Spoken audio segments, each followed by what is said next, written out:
교리와 성약 26편에서 28편까지 공부하겠습니다. 먼저 교리와 성약 26편에 대한 역사적 배경입니다.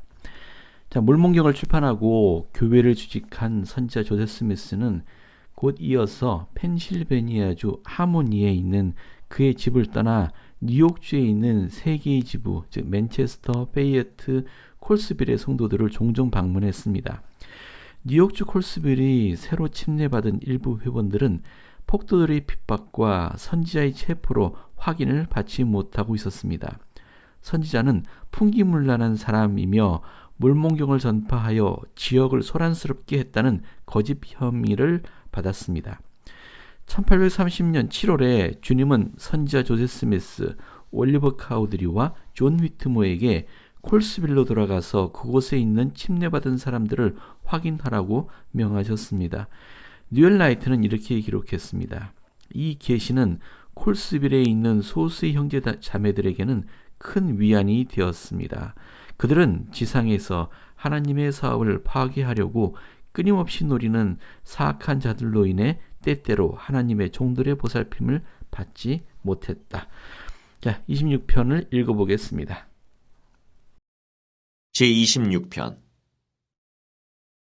1830년 7월 펜실베니아주 하모니에서 선지자 조셉 스미스, 올리버 카우드리 및 존 휘트머에게 주신 계시. 교회사 1권 104쪽 참조. 교리와 성약 제24편 머리말 참조. 1절. 그들은 경전을 연구하고 전도할 것을 가르침받음. 2절. 만장일치의 법이 확인됨. 보라, 내가 너희에게 이르노니 너희는 경전을 연구하는 일과 전도하는 일과 콜스빌에 있는 교회를 확인하는 일과 또 다음 대회를 개최하기 위하여 서부로 갈 때까지 필요한 대로 그 땅에서 너희의 노동을 수행하는 일에 너희의 시간을 바칠지니라. 그러고 나면 또 너희가 해야 할 바가 알려지리라. 그리고 교회 안에서 모든 일은 많은 기도와 신앙으로서 만장일치로 행해져야 하나니 이는 모든 일을 너희가 신앙으로서 받아야 할 것임이니라. 아멘. 자, 1절에서 너희는 경전을 연구하는 일에 너희의 시간을 바칠지니라 라는 말씀을 하셨습니다. 이에 대해서 설명을 읽어보겠습니다.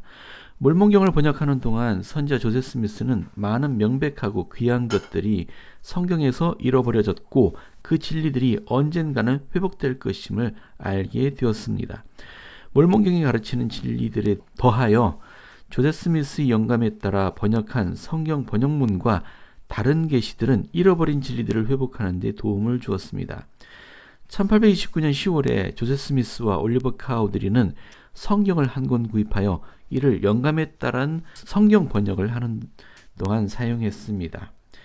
1830년 6월에 조셉이 계시를 통한 성경 번역을 시작했을 때 그는 모세의 시헌에 관한 계시를 받아 적었는데 이것이 오늘날의 갑진진주에 있는 모세서 1장입니다. 이 계시가 주어졌을 당시 조셉과 올리브가 어디에 있었는지는 알려지지 않았지만 선지자는 후에 이렇게 기록했습니다. 우리가 힘겹게 헤쳐나가야 했던 모든 고난 속에서 우리의 미숙하고 연약한 상태를 잘 알고 계시는 주님께서는 우리에게 필요한 힘을 내려주시고 여기에서 조금 저기에서 조금 말씀에 말씀을 더한 지식을 주셨으며 그렇게 받은 모세서 1장은 참으로 소중한 부분이다. 자, 경전을 연구하는 일에 너희의 시간을 바칠지니라는 주님의 지시는 아마도 조셉에게 오늘날 조셉 스미스 성경으로 알려진 영감에 따른 성경 번역을 계속하라는 지시였을 것이다 라고 이해됩니다. 이미 교회가 조직되기 전부터 조셉은 성경 영감역을 번역하고 있었음이 분명해 보입니다. 비교적 초기부터 주님께서는 성경을 보완하도록 지시하셨던 것 같습니다. 2절에 교회 안에서 모든 일은 만장일치로 행해져야 하나니라는 주님의 지시가 있습니다. 자, 어떻게 교회 안에서 만장일치 율법이 가능한 것일까요? 그래서 만장일치로 행해져야 한다는 것의 참 의미가 무엇일지 우리 선지자들의 설명을 한번 읽어보겠습니다. 만장일치 원리가 이 경륜의 시대에 처음 시행된 것은 1830년 4월 6일에 교회가 주식되었을 때입니다. 믿는 자들은 피터 위트머 1세의 집에 모여 조셉 스미스가 교회를 감리하는 첫 장로로 봉사하고 올리버 카우드리가 둘째 장로로서 조셉 아래에서 감리하는 것에 대해 동의를 묻는 질문을 받았습니다. 만장일치의 관행은 그 이후로 교회에서 지속되었습니다. 이는 모든 사람이 지상의 하나님 왕국에서 직책에 부름받은 자들에 대한 지지 여부를 자유롭게 표시할 수 있다는 원리에 대한 믿음을 나타냅니다. 조셉 필딩 스미스 회장은 지지를 표하는 목적이 주님께서 절차에 따라 부르신 사람들에 대한 선호를 표현하는 것은 아니라고 가르쳤습니다. 신권 지도자들은 하나님 아버지가 주시는 영감에 따라 부름받을 사람을 선정하며 그 다음에 대회나 다른 모임의 모인 자리에서 손을 들어 지지나 반대를 표하는 것은 후기 성도들의 의무입니다. 저는 반대할 만한 정당한 이유를 지도자들 앞에 내놓을 수 없다면 누구도 반대한다고 고수할 권리가 없다고 봅니다. 다시 말하면 교회의 어떤 직책에 임명된 사람이 비행을 범할 죄가 있거나 교회의 법을 범하여 부름을 받으려는 직책에 합당하지 못하다는 뚜렷한 근거가 없이 단지 자신이 그를 좋아하지 않는다거나 어떤 개인적인 불화나 자신의 느낌으로 인해 그에게 반대하는 손을 들어서는 안 된다는 것입니다. 지지한다라는 의미를 다시 한번 생각해 보게 합니다. 자, 교회 안에서 어떻게 만장일치의 원리가 적용될 수 있고 이것이 교회 발전에 장애가 되지 않는 이유를 한번 생각해 보시기 바랍니다. 제27편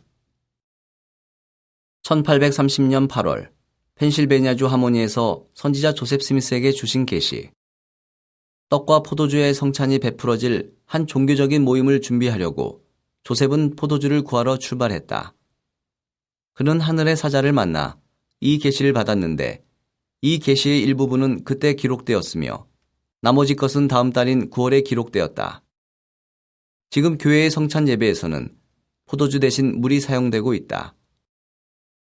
선지자 조셉 스미스가 뉴욕주 콜스빌로 들어가기 전인 1830년 8월에 뉴얼과 셀리나이트 부부는 하모니로 조셉과 에머 부부를 방문했습니다. 6월에 있었던 폭도의 박해 때문에 셀리나이트도 에머 스미스처럼 성신의 은사도 받지 못한 상태였습니다. 나이트 부부가 집으로 돌아가기 전에 이들은 함께 성찬을 취하고 확인 의식을 하기로 했습니다. 조셉은 이렇게 기록했습니다. 나는 성찬에 쓸 포도주를 구하러 길을 나섰는데 얼마 못 가서 하늘의 사자를 만났다. 조셉은 그 사자로부터 규례와 성약 27편에 기록된 가르침을 받았습니다. 조셉은 집으로 돌아왔고 그들은 손수 만든 포도주를 준비한 다음 참석자들은 작은 모임을 가지고 성찬을 취했으며 에모와 셀리는 확인을 받았습니다. 후에 선지자는 이렇게 기록했습니다. 주님의 영이 우리에게 충만하게 임했고 우리는 주 하나님을 찬양하며 참으로 기뻐했습니다. 먼저 1절에서 4절까지를 읽어보겠습니다. 너희 주 너희 하나님 그리고 너희 구속주인 예수 그리스도의 음성에 귀를 기울이라. 그의 말은 살아있고 활력이 있느니라. 대저 보라 내가 너희에게 이르노니 너희가 성찬을 취할 때 너희를 위하여 버린 내 몸과 너희 죄사함을 위하여 흘린 내 피를 아버지께 기념하면서 내 영광만을 전념하여 구하면서 행할진대 너희가 무엇을 먹든지 무엇을 마시든지 문제가 되지 아니하느니라. 그런즉 한 가지 계명을 내가 너희에게 주노니 너희 원수에게서 포도주나 독한 음료를 구입하지 말지니라. 그런즉 너희 가운데서 그러하도다 지상에 세워질 이 내 아버지의 왕국에서 새롭게 만들어진 것이 아니거든 너희는 아무것도 취하지 말지니라. 자, 주님은 너희가 성찬을 취할 때 너희가 무엇을 먹든지 무엇을 마시든지 문제가 되지 아니하느니라라고 말씀하셨습니다. 경전에 기록된 성찬 기도를 보면 포도주는 믿는 자들이 그들을 위해 흘리신 구주의 피를 기억하게 하기 위한 것입니다.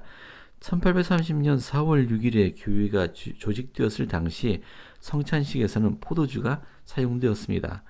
1830년 8월에 선지자 조셉 스미스에게 나타난 하늘의 사자는 주님의 영광만을 전념하여 구하면서 행할진대 주님의 희생을 기념하는데 반드시 포도주가 필요하지는 않다고 말했습니다. 조셉은 특히 성찬에 사용하기 위해 포도주나 강한 음료를 교회의 적들에게서 구입하지 말라는 경고를 받았으며 손수 만든 포도주를 사용할 것을 공고받았습니다. 1833년에 지혜의 말씀을 받은 후에도 포도주 대신 물을 쓰는 관행이 처음부터 모든 지역에 퍼지지는 않았습니다. 그러나 오늘날 교회의 성찬식에서는 오직 물만을 사용합니다. 성찬식에 사용할 빵이 없는 경우에는 적절한 다른 것으로 대체할 수도 있습니다.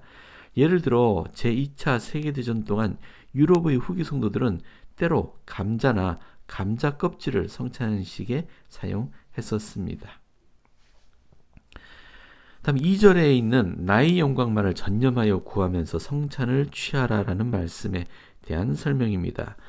예수 그리스도의 속죄를 기념하기 위해 성찬 의식에 참여하는 것은 우리 안식일 예배의 가장 중요한 부분이어야 합니다. 선지자 조셉 스미스에게 나타난 천사는 성찬을 취하는 동안 구주의 몸과 피의 희생을 기억해야 하는 우리의 의무를 설명했습니다.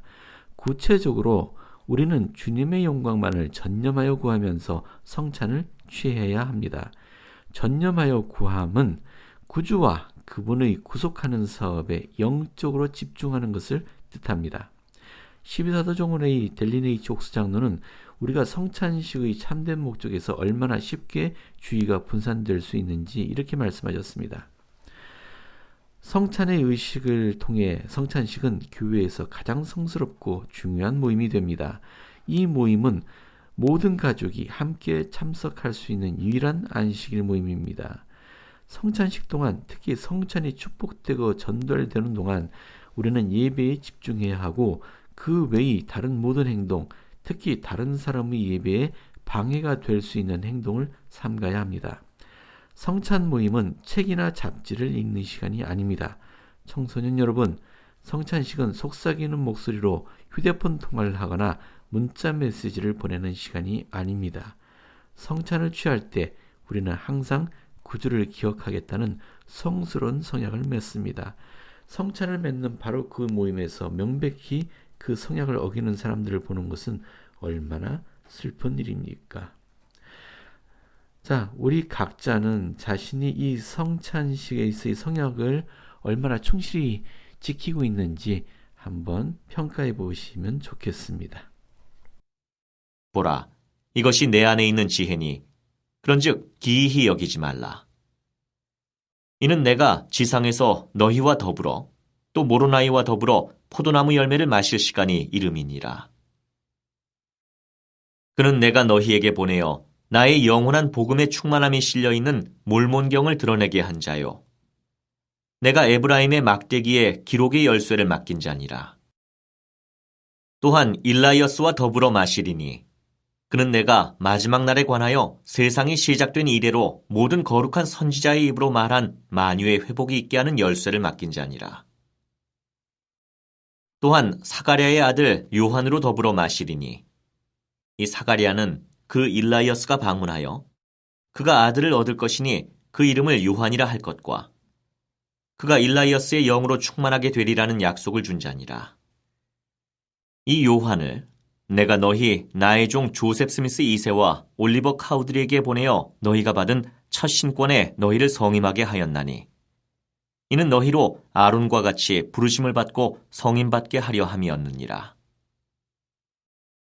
또한 엘리야로 더불어 마시리니 온 땅이 저주로 치심을 당하지 않게 하도록 아버지들의 마음을 자녀들에게 돌이키게 하고 자녀들의 마음을 아버지들에게 돌이키게 하는 권능의 열쇠를 내가 그에게 맡겼느니라. 그리고 또한 너희의 조상 요셉과 야곱과 이삭과 아브라함으로 더불어 마시리니 그들로 말미암아 약속들이 남아있느니라. 또한 미가엘 곧 모든 자의 조상이요 모든 자의 왕자요 옛적부터 있던 자 아담으로 더불어 마시리라.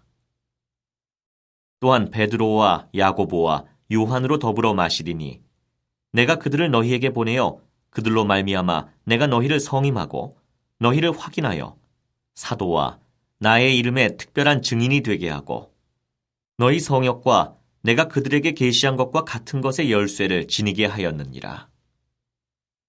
너희에게 내가 나의 왕국의 열쇠와 마지막 때를 위한 그리고 충만한 때를 위한 복음의 경륜을 맡겼으니 이때에 나는 하늘에 있거나 땅 위에 있는 모든 것을 하나로 모으리라. 또한 내 아버지께서 세상 중에서 내게 주신 모든 자로 더불어 마시리라. 자, 주님께서는 내가 지상에서 너희와 더불어 포도나무 열매를 마시리라 라고 말씀하셨습니다. 구주께서는 6월절 만찬을 위해 예루살렘에서 그의 제자들과 만나 성찬을 제정하셨을 때 내가 이제부터 하나님의 나라가 임할 때까지 포도나무에서 난 것을 다시 마시지 아니하리라고 말씀하셨습니다. 이 예언은 예수 그리스도께서 영광 중에 지상에 다시 오실 때 있을 사건 중에 하나로 그분이 성찬을 취하실 것을 예고한 것입니다. 1830년 8월에 선지자 조셉 스미스는 구주와 함께 성찬 상징물을 취할 때 고대의 선지자들만 모이는 것이 아니라 아버지께서 세상 중에서 그에게 주신 모든 자, 즉 그리스도께 나와 끝까지 견디는 모든 충실한 회원들 또한 함께 하게 될 것임을 알게 되었습니다. 자, 12사도정원의 브루스 맥콩기 장로는 이 중요한 사건에 참여할 특권을 누가 받게 될 것인가에 대해 이렇게 설명했습니다. 예수께서는 지상에서 또다시 그의 필멸의 사도들과 함께 성찬을 취하실 것입니다. 그러나 그곳에 필멸의 인간들만 있지는 않을 것이다. 주님은 그곳에 참석하여 성스러운 의식에 참여할 다른 이들의 이름을 말씀하셨다. 이 성찬식은 미래에 지상에서 집행될 것이며 주님이 함께 하시고 또 모든 시대에 살았던 의로운 자들이 함께 할 것이다. 물론 이것은 아담 온다의 아만에서 열릴 위대한 평의회의 일부일 것이다. 이 사건에 관해 맥콩키 장로는 또한 이렇게 가르쳤다. 세상의 역사를 통틀어 충실했던 모든 사람, 즉 아버지의 왕국에서 영생을 받을 만한 삶을 살았던 모든 사람은 주님과 함께 성찬을 취하게 될 것입니다. 아담 온다의 아만에서의 이 평면은 굉장히 큰 모임이 될 것 같습니다. 자, 교리와 성약이 이 부분에서 신권 열쇠를 지닌 언젠가는 구주와 함께 성찬에 참여할 고대의 선지자들과 사도들이 나열되어 있습니다. 후일에 이러한 신권 열쇠들이 회복된 것은 때가 찬 경륜의 시대를 여는 데 필수적인 일이었습니다. 선지자 조셉 스미스는 이렇게 설명했습니다.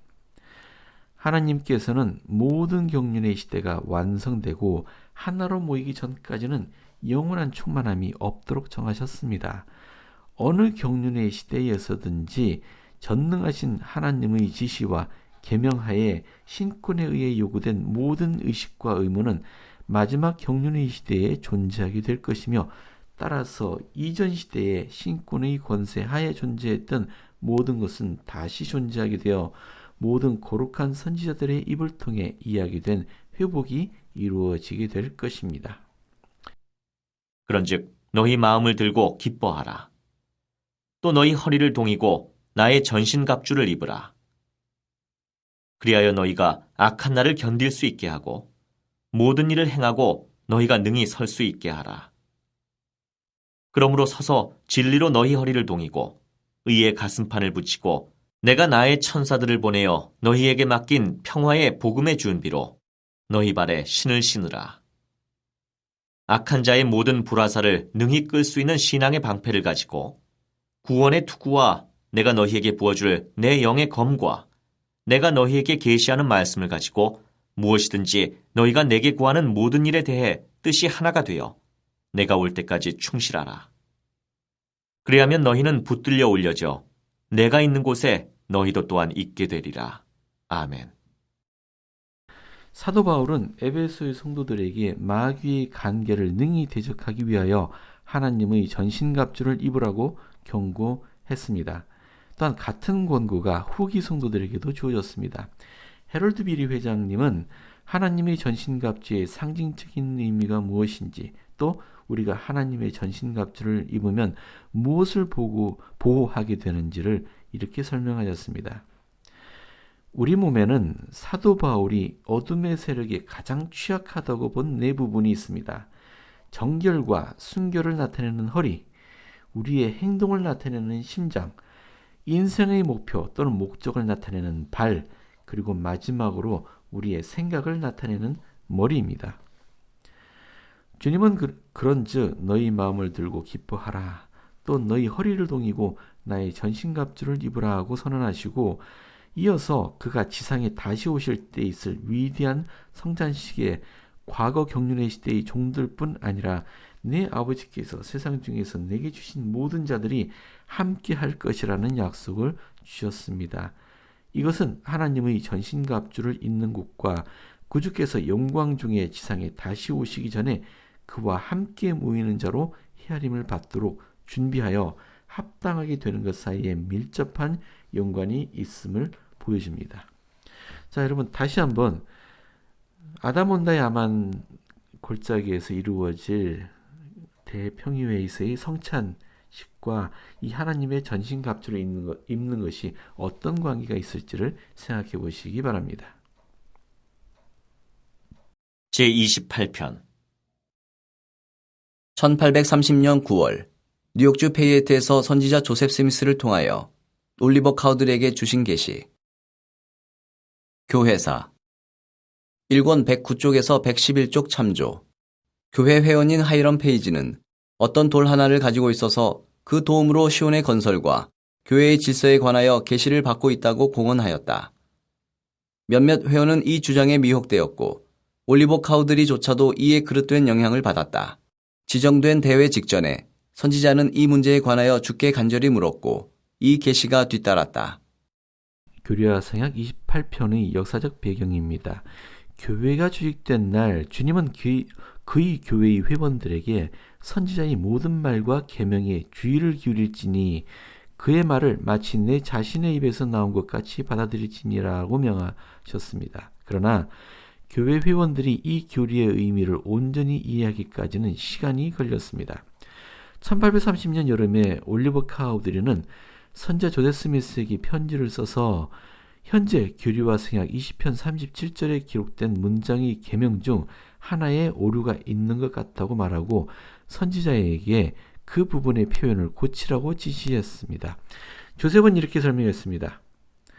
나는 즉시 그에게 도대체 무슨 권세로 전능하신 하나님께서 주신 계시나 계명을 변경하거나 삭제하거나 덧붙이거나 없애라는 명령을 나에게 할 수 있느냐고 묻는 답장을 보냈습니다. 며칠 후에 내가 그와 휘트머 가족을 방문했을 때 그 가족이 올리버의 말에 동의하고 있다는 것을 알게 되었습니다. 그 문제에 대해 그들을 조용히 이해시키는 것은 무척 힘든 일이었습니다. 마침내 나는 휘트머 가족뿐 아니라 올리버 카우드리가 자기네들이 잘못 생각하고 있었음을 이해시키는 데 성공했습니다. 1830년 9월 초에 주님의 교회에서 계시가 주어지는 질서에 대한 또 한 번의 심각한 도전이 있었습니다. 펜실바니아주 하모니에서 핍박이 고조되고 있었기에 조셉과 에머는 뉴욕주 페이에트에 있는 피터 휘트머 1세의 집으로 거처를 옮겼었습니다. 그곳에 도착했을 때 조셉은 하이럼 페이지가 돌을 하나 가지고 계시를 받고 있다고 주장한다는 것을 알았습니다. 그렇게 받았다는 계시들에 대해 휘트머 가족과 올리버 카우드리는 흥분하고 지지하고 있었습니다. 교회의 두 번째 대회에 참석하기 위해 페이에트에 도착한 뉴엘라이터는 다음과 같이 기록했습니다. 내가 도착했을 때 조셉 형제는 하이럼 페이지의 일로 심히 괴로워하고 있었다. 페이지는 교회의 운영과 다른 문제에 관한 계시들을 받았다고 주장하며 형제들 사이에 분란을 일으키고 있었으며 이런 계시를 그가 가진 돌을 통해 받았다고 주장했다. 그는 그 계시들을 기록한 상당한 분량의 종이를 가지고 있었고 교회의 많은 회원들이 그것에 현혹되었다. 올리버 카우드리와 휘트머 가족마저도 그런 주장에 귀를 기울였다. 그 내용이 신약 전서와 후일의 계시들과 상충함에도 불구하고 말이다. 이런 수단으로 이 소수의 신자들 사이에서 사탄은 박해를 통해 성취하지 못한 일을 이룰 수 있는 기회를 잡은 것이다. 조셉은 당황했고 이 새로운 위기를 어떻게 다루어야 할지 알지 못했다. 그날 밤 나는 조셉과 같은 방을 썼는데 그는 밤 시간의 대부분을 기도와 간청으로 보냈다. 이 형제들에게 자신들의 잘못을 이해시키는데 많은 노력을 들인 후 마침내 그들은 자신들의 오류를 깨닫고 이를 고백했으며 그 계시들이 하나님으로부터 온 것이 아니며 사탄이 참된 구원의 계획에 대한 그들의 믿음을 무너뜨리려고 모의했다는 것을 인정했다. 이러한 사건의 결과로 조셉은 대회를 시작하기 전에 주님께 여쭈었고 교리와 성약 28편에 기록된 계시를 받았는데 그 계시에서 하나님은 계시를 받는 일에 관한 그분의 생각과 뜻을 명백히 하셨다. 대회가 시작되자 가장 먼저 하이람 페이지의 돌 문제를 논의하였고 상당한 조사와 토론 끝에 페이지 형제와 그곳에 있던 모든 교회 회원들은 그 돌과 그 돌에 관련된 계시들을 부인했고 그로 인해 우리는 기쁨과 만족을 얻었다. 이 기간 동안 우리는 우리들 가운데 하나님의 권능이 강하게 임하는 것을 경험했으며 이 사건에서 조셉이 보여진 지혜를 목격하는 것 또한 놀라운 일이었다. 참으로 하나님께서는 그에게 큰 지혜와 권능을 주셨다. 나는 지금까지도 그토록 힘겨운 상황 속에서 그와 같이 의로움을 행사하는 사람은 없을 거라고 생각하며 주님이 그와 함께하고 계심은 누가 보아도 의심할 수 없이 명백하다고 생각한다. 참으로 그는 인간의 지혜가 아니라 하나님의 지혜를 지니고 행동했다. 뉴엘라이트의 기록입니다. 보라, 내가 너 올리버에게 이르노니 내가 준 계시들과 계명들에 관하여 네가 보혜사로 말미암아 가르치는 것은 무엇이든지 다 교회가 듣게 되는 일이 네게 허락되리라. 그러나 보라, 진실로 진실로 내가 네게 이르노니 나의 종 조셉 스미스 2세 이외에는 아무도 이 교회에서 계명들과 계시들을 받도록 임명되지 아니하리니 이는 그가 모세처럼 그러한 것들을 받음이니라. 그러한즉 너는 참으로 아론과 같이 내가 그에게 주는 것에 순종하여 교회의 권능과 권세를 가지고 계명들과 계시들을 충실하게 선포할지어다. 또 만일 어느 때든지 보혜사에 의해 인도되거나 또는 언제든지 계명에 의해 교회에 말하거나 가르치도록 인도된다면 너는 그렇게 할 수 있느니라. 그러나 너는 계명으로 기록하지 말고 다만 지혜로 기록할지니라. 그리고 너는 너의 우두머리가 되며 교회의 우두머리가 되는 자에게 명령하지 말지니 이는 내가 그 대신 다른 자를 그들에게 정해줄 때까지 비밀의 열쇠와 인봉된 계시의 열쇠를 그에게 주었음이니라. 주님은 교회에서 계시가 주어지는 올바른 질서를 제시하셨습니다. 올리버가 교회의 둘째 장로로 성임되기는 하였으나 그의 역할은 교회를 위한 계시를 받거나 계명을 기록하는 일이 아니었고 교회의 우두머리인 조셉 스미스에게 명령하는 것도 아니었습니다. 그보다는 올리버는 아론에 의해서 볼 수 있는 방식을 따라 주님의 선지자에게 주어진 계명과 계시들을 충실하게 선포해야 했습니다. 모세와 마찬가지로 조셉 스미스는 그의 시대에 왕국의 열쇠를 받은 선지자였습니다. 하지만 올리버는 그가 선지자 조셉 스미스에게 계시된 것들을 가르칠 때 보혜사의 인도를 받을 것이며 권능과 권세를 축복으로 받으리라는 약속을 받았습니다. 조셉 필딩 스미스 회장은 이렇게 설명했습니다. 올리버 카우드리가 이 권고를 받는 것은 매우 필요한 일이었습니다. 그는 계시와 관련된 문제들조차도 선지자와 의견을 달리하는 경향이 있었기 때문입니다. 하지만 이 불유쾌한 사건으로 많은 좋은 일들이 일어났습니다. 왜냐하면 회원들이 교회에 질서가 있으며 그들을 인도할 계명과 계시를 받는 사람은 단 한 명이고 그가 바로 하나님이 부르신 자임을 배웠기 때문입니다. 선지자 조셉 스미스는 이렇게 가르쳤습니다. 교회의 어떤 회원이나 어떤 사람이 자신보다 높은 권세에 있는 사람들을 위하여 지시를 받는다는 것은 하나님의 질서에 위배됩니다. 그러므로 그러한 지시에 주의를 돌리는 것은 부적절함을 알게 될 것입니다. 그러나 어떤 사람이 시연을 보거나 하늘 사자의 방문을 받았다면 그것은 분명 그 사람 자신의 유익이나 지시를 위한 것입니다. 교회의 기본이 되는 원리, 정책, 교리는 왕국의 열쇠에 귀속되기 때문입니다. 후에 그는 다시 이렇게 선언했습니다. 회장들, 즉 제1회장단은 교회를 관리하며 교회에 대한 하나님의 생각과 뜻을 나타내는 계시는 교회에 대한 하나님의 생각과 뜻을 나타내는 계시는 제1회장단을 통해 옵니다. 이것은 하늘의 질서이며 멜기세덱 신권의 권능과 특권입니다. 또한 이 교회의 모든 영혼에게는 교회에서의 자신의 특별한 부름과 의무에 관련되는 부분에 있어서 계시를 받을 수 있는 특권이 있습니다.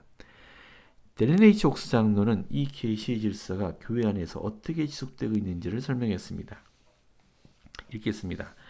우리 하나님 아버지의 집은 질서의 집이며 그의 종들은 그들이 임명된 그 직분을 부지런히 행하라는 명을 받았습니다.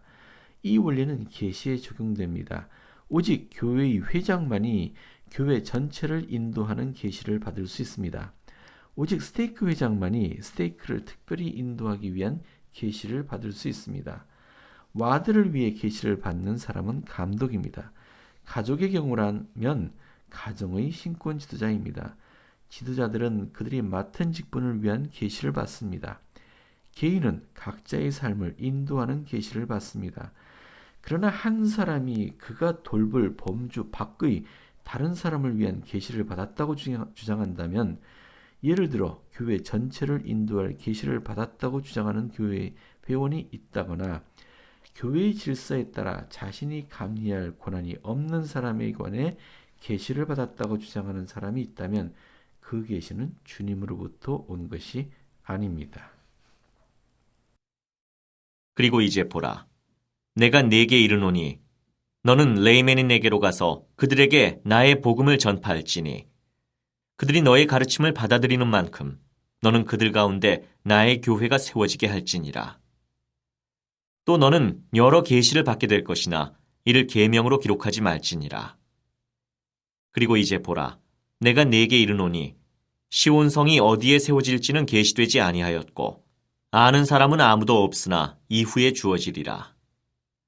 보라, 내가 네게 이르노니 그것은 레이메닌과 가까운 변경이 되리라. 너는 대회가 끝날 때까지 이곳을 떠나지 말 것이며 나의 종 조셉은 대회를 감리하도록 대회의 지지로 임명되어야 할 것이요 그가 네게 이르는 것을 너는 고할지니라. 그리고 또 너는 네 형제 하이럼 페이지와 단둘이 따로 만나 그가 그 돌에서 취하여 기록한 것은 나에게서 말미암은 것이 아니요 사탄이 그를 속이는 것임을 말하라. 이는 보라, 이러한 일은 그에게 지명되지 아니하였고 교회의 성약에 반하여서는 여하한 일도 이 교회의 누구에게도 지명되지 아니할 것임이니라. 이는 모든 일은 질서 있게 그리고 교회 안에서 만장일치로 신앙의 기도로서 행해져야 함이니라. 그리고 너는 레이메닌 가운데로 내 여행을 떠나기 전에 교회의 성약에 따라 이 모든 일이 해결되도록 도울지니라.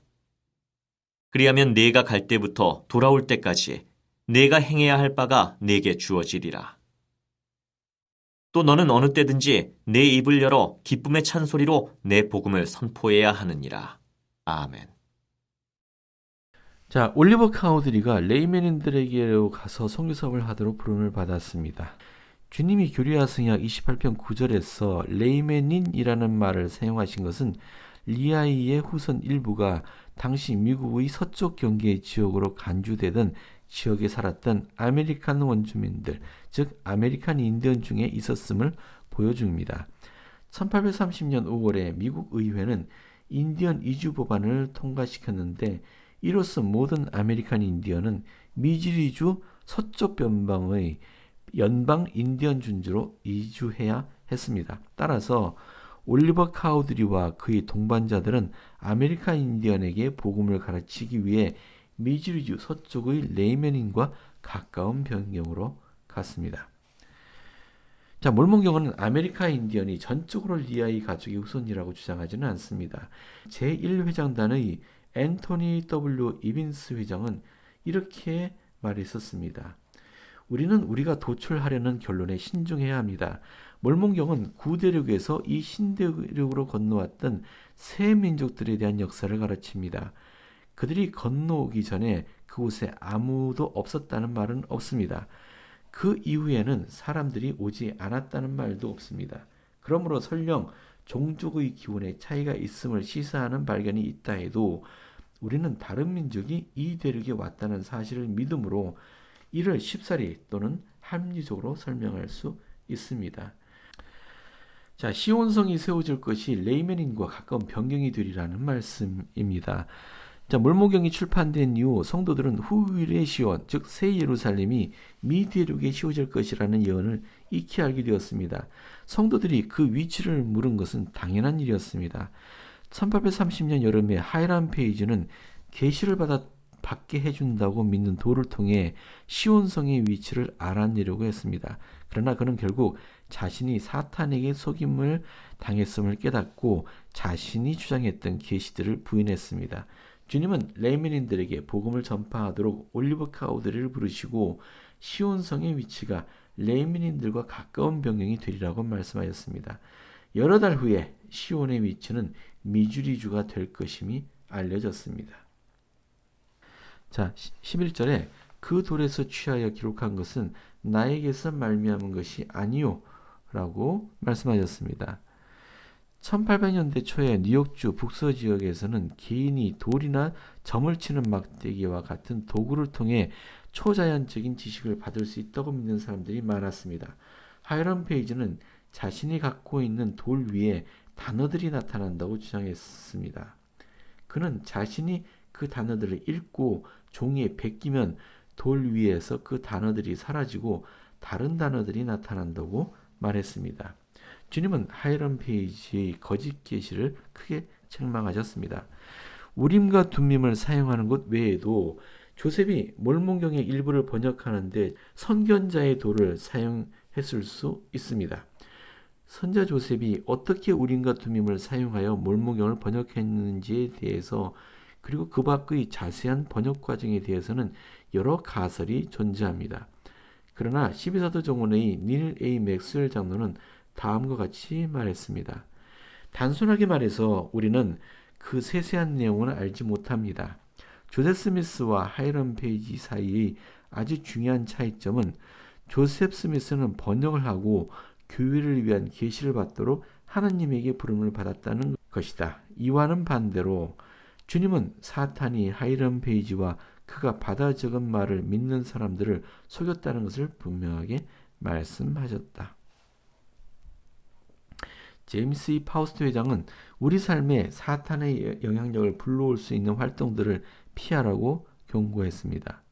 읽겠습니다. 사탄이라는 주자는 우리를 교화해 주는 것이 아닙니다. 저는 그가 뛰어난 모방자라고 생각합니다. 사탄과 그의 비밀에 대해 호기심을 갖는 것은 현명하지 못한 일입니다. 악에 가까이 다가감으로써 어떠한 좋은 일도 일어날 수 없습니다. 불장난할 때와 마찬가지로 불에 대기가 너무 쉽습니다. 안전을 위한 유일한 방법은 사탄과 그의 모든 사악한 활동, 못된 행위와 거리를 두는 것입니다. 우리는 악마 숭배의 죄, 마법, 마술, 부두교 의식, 주술, 검은 마법 및 다른 모든 형태의 악마 숭배를 항상 피해야 합니다.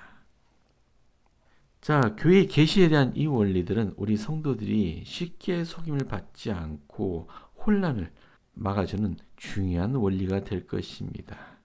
자, 오늘은 여기까지입니다.